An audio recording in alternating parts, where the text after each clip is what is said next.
त्या महानुभावांनी ज्ञान परंपरेनं भक्तीनं आणि वैराग्यानं कार्यत्वाने दाखवलेले, बोलून नाही दाखवलं आमच्या महानुभावांनी, ते दाखवलं, कृतीने दाखवलं. आणि म्हणून या ज्ञान परंपरेचे हे सर्व पाईक आहेत, हे सर्व गुरुजन आहेत. हे बोलतात कमी, करतात जास्त. त्यांच्या हातातली गाठी जेवढी काम करते ना, ते जगाच्या पाठीवर कुठल्याही प्रक्रियेने होत नाही आहे. ही ज्ञान परंपरा आमची आहे, त्याला जपूयात, त्याला वाढवूयात. सर्व ग्रस्ताश्रमी लोकांना आम्ही सांगू इच्छितो, हे धर्मपीठ, हे व्यासपीठ, हे रौप्य महोत्सवी वर्षाच्या निमित्ताने आपल्याला हितोपदेश करतं. आपल्याला स्वतःला ओळखा. महाराजांनी सांगितले की गरज म्हणून समजा, आम्ही सांगू की गरजे पलीकडेही ते तुमचं जीवन आहे. परधर्म हे तुमचं जीवन आहे.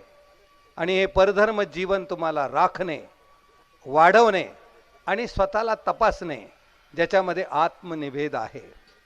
आमच्या दुसऱ्या